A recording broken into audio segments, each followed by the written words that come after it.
সম্মানিত বিধায়ক ইসলাম উদ্দিন মহোদয় যে বিষয়টা এনেছেন, এই বিধানসভা সর্বসম্মতভাবে প্রস্তাব করছে যে রাজ্যের বিদ্যালয় সমূহে শিক্ষকের চরম সংকট নিরসনে টেট পরীক্ষায় উত্তীর্ণ সমস্ত যুবক যুবতীদের অতি শীঘ্র শিক্ষক পদে নিয়োগপত্র প্রদান করা হোক। যে বিষয়টা এনেছে, দেখা গেল মাদ্রাসার বিষয় চলে এলো, এসএস এর বিষয় চলে আসলো, এখানে ড্রপ আউটের বিষয় চলে আসলো, আর মাননীয় বিধায়ক গোপাল বাবু আবার টিটিডিসিতে ঢুকে গেলেন। তো এইগুলো আমি অবাক হই এক এক সময়, একই বিষয় যেগুলো অলরেডি আলোচনা হয়েছে এবং একবার নাই, আমি মানে অদ্ভুত লাগে যে যে বিষয়গুলো প্রতি অধিবেশনে আলোচনা হয়। ড্রপ আউটের বিষয়ে 0%। আমি কিছু এই বিধানসভার মধ্যে কিন্তু আমি বলেছি যে প্রাইমারি সেকশনে 0% আমরা ড্রপ আউট হয়েছে, বলা হয়েছে একবার। এগুলো নিয়ে আমি আবার মুশকিল না না না না এগুলো 0% ড্রপ আউট আছে, এগুলো বলা হয়েছে। এসএসসি নিয়ে অলরেডি কথা হয়েছে এখানে, যে এটা অলরেডি সুপ্রিম কোর্টের মধ্যে এটা সাব জুডিস আছে। তা আবার একই জিনিস যদি বারবার বলা হয়, এখানে আজকে টিটিএডিসির মধ্যে বারবার কথা হয়েছে যে ওখানে যে টিচার্স এবং পেশেন্টের ইস্যু, সেখানে আমরা দেখা গেছে অলওয়েজ বেটার দেন যে কোনো রাজ্যে, কিন্তু ওইখানে রিঅর্গানাইজেশনের বিষয়ে এই বিষয়ে কথা হয়েছে বারবার। আসল যে মুদ্রা এই বিষয়ে কথা হবে যে টেটের বিষয়ে এখানে আলোচনা। এইগুলো আনলে কি হয়, এগুলো আনলে খালি মানে আমি বলার একটু মানে এক্সটেন্ড করার জন্য এটা বলা, কিন্তু আসলে আর ঠিক জায়গায় আমরা কিন্তু আসতে পারছি না। আমি চাই এটা পলিউটেড করা। আমাদের সরকার সবসময় আমরা চাই যে গুণগত শিক্ষা, এখানে মাননীয় বিধায়ক ইসলাম উদ্দিন মহোদয় যেভাবে কনসার্ন, এখানে আমাদের গুণগত শিক্ষার খুব প্রয়োজন, আমরাও চাই। এবং সেই কারণে আজকে যে টেট পরীক্ষার মাধ্যমে আমরা কিন্তু সমস্ত টিচার্সকে আমরা দিচ্ছি। আজকে টেট পরীক্ষার যে মেইন উদ্দেশ্য, যে টিচার্স এলিজিবিলিটি টেস্ট, সেটার মেইন যে উদ্দেশ্য, এটা এনসিটি এর মাধ্যমে, কিন্তু এটা এরকম না যে আমরা করে ফেলছি, তাদের national council for teachers education. এবং সেই সম্পর্কে আমাদের টেটের সম্পর্কে আগে আইডিয়া থাকতে হবে, আসলে টেটটা কি। আমরা টেট পাস করলে মনে করি যে আমরা চাকরি মাস্টার, এটা একটা ইলিজিবল হল সে চাকরির জন্য। আমাদের মধ্যে একটা ভ্রান্ত ধারণা যে টেট পাস করেছে, পরে ওই টেট যারা আছে রাস্তায় নেবে যে আমি পাস করেছি আমাকে চাকরি দিচ্ছে না, এটা এরকম না। কিন্তু এটা একটা এলিজিবিলিটি টেস্ট। আমি আরো বিস্তারিত আপনাদের সামনে আমি বলবো টেট 1, টেট 2 এবং তাদের কি বিষয়টা, এটা আমার মনে হয় সবার জানা প্রয়োজন।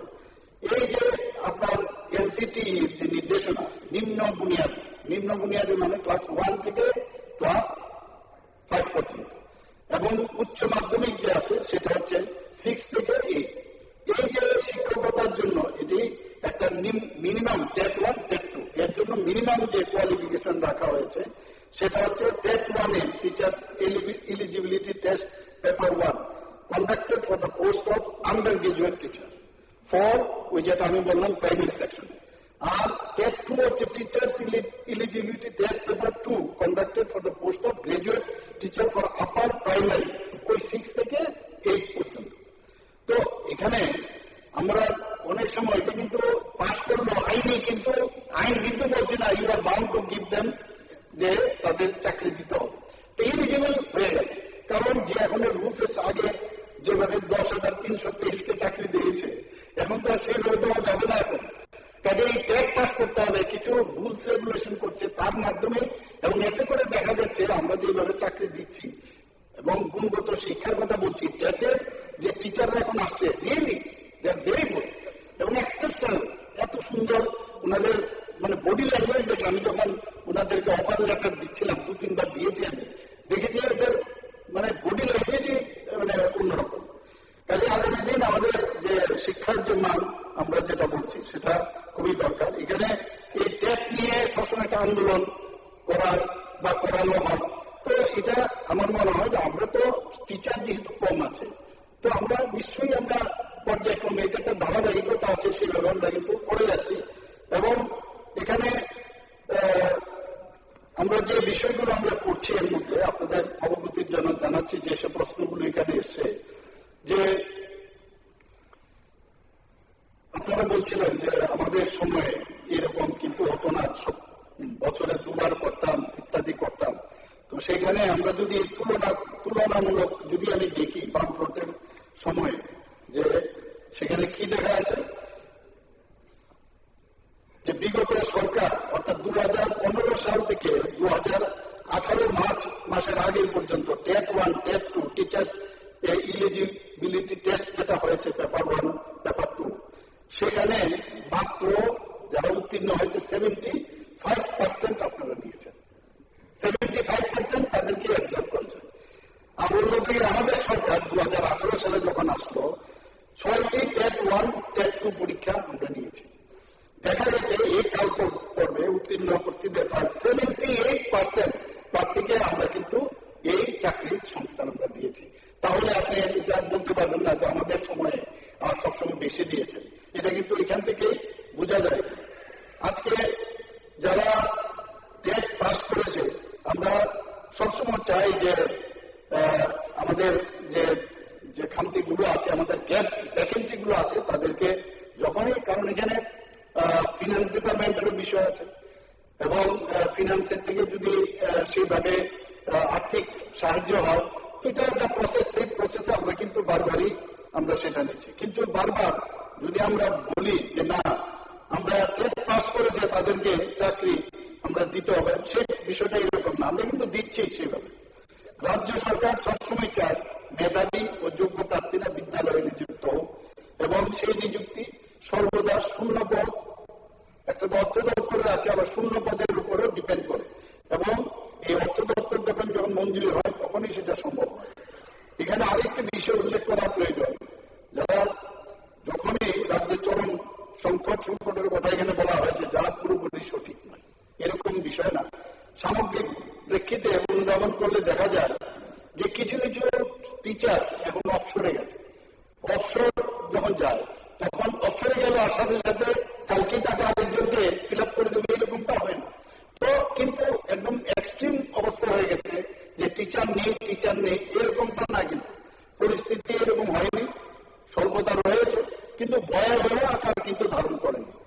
রাজ্য সরকার শিক্ষক নিয়োগকে একটি ধারাবাহিক প্রক্রিয়া হিসাবে আমরা সবসময় বিবেচনা করি এবং শূন্যপদ পূরণের মাধ্যমে গুণমান শিক্ষক, যেটা বললাম আমি, সেইভাবে বুনিয়াদী স্তরে এখন পর্যন্ত আমি একটু আগে ইতিপূর্বে আমি আগেও জানিয়েছি যে বুনিয়াদী স্তরে ক্লাস 1 থেকে 8 মোট 2056 জন, 1036 জন আন্ডার গ্রাজুয়েট টিচার 1 থেকে 5 এবং 1020 জন গ্রাজুয়েট টিচার আমরা 6 থেকে 8 পর্যন্ত শিক্ষক শিক্ষিকা নিয়োগের জন্য 14/11/2025 তারিখে আমরা অর্থ দপ্তর থেকে স্যাংশন নিয়েছি এবং মন্ত্রিসভার মধ্যে সেটা পাশ করিয়েছি। তো এই সিদ্ধান্তের পরিপ্রেক্ষিতে টিচার্স রিক্রুটমেন্ট বোর্ড, যেটা তাদের নিকট আমরা রিকুইজিশন লেটার আমরা প্রেরণ করেছি এবং যোগ্য যারা প্রার্থী তারা যে প্রার্থীর সাপেক্ষে অত্যন্ত দ্রুততার সাথে তাদেরকে আমরা নিযুক্তি দেব না। আরেকটা বিষয় আমার মনে হয় এটা আমার এখানে বলা হচ্ছে, যদি TET 1 teachers eligibility test paper 1 ও টেট 2 পরীক্ষার সঙ্গে, যেটা আমি বললাম যে এটা কিন্তু যে শিক্ষক স্বল্পতা দূরীকরণের প্রশ্নে মধ্যশিক্ষা অধিকারের সেকেন্ডারি এডুকেশনের অধীনে নিয়োগ সংক্রান্ত বিষয় নিয়েও হাউসকে অবগত করানো উচিত।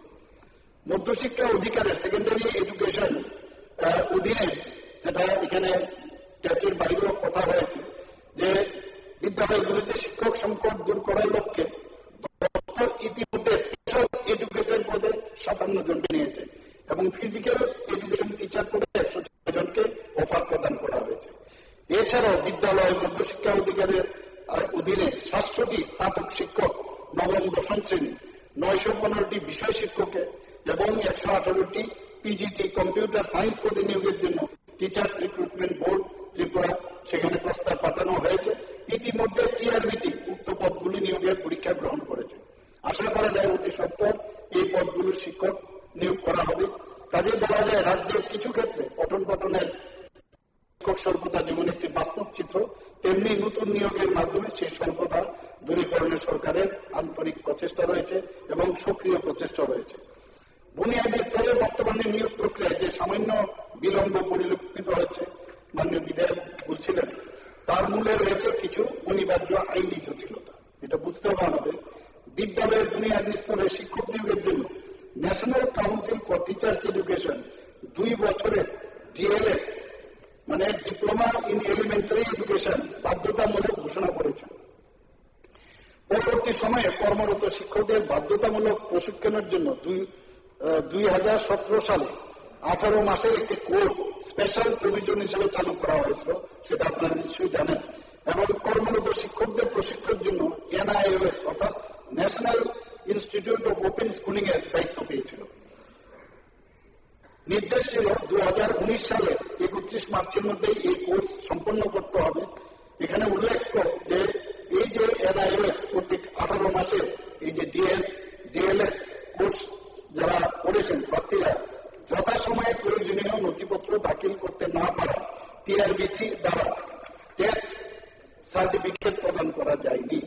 পরবর্তী সময়ে উক্ত প্রার্থীরা মাননীয় উচ্চ আদালতে 3টি মামলা, ওখানে WP-C number 27 of 2026, 159 of 2026 and 603 of 2025 মাননীয় উচ্চ আদালত অন্তর্বর্তী আদেশ নির্দেশ দিয়েছেন এই প্রার্থীদের নিয়োগ প্রক্রিয়ায় সাময়িকভাবে অংশগ্রহণের সুযোগ দিতে হবে।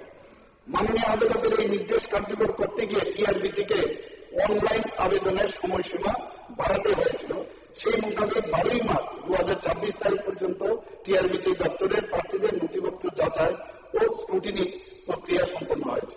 মামলাগুলো যেহেতু বিচারাধীন এবং বিষয়টি আদালতের রায়ের উপর নির্ভরশীল, তাই টিচার্স রিক্রুটমেন্ট বোর্ড ত্রিপুরা থেকে শিক্ষা দপ্তরের যোগ্য প্রার্থীদের চূড়ান্ত তালিকা প্রেরণে একটি আইনি জটিলতা সৃষ্টি হয়েছে।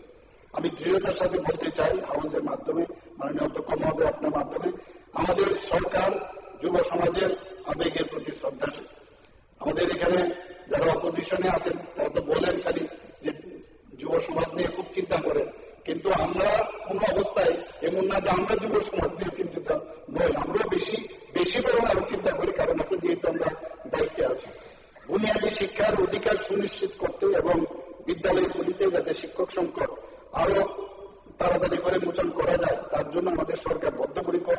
শিক্ষক সংকট নিরসন এবং যোগ্য বেকারদের কর্মসংস্থান এই 2 সংকল্পে আমাদের সরকার অভিযোগ।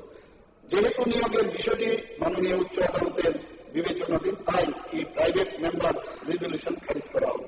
ধন্যবাদ।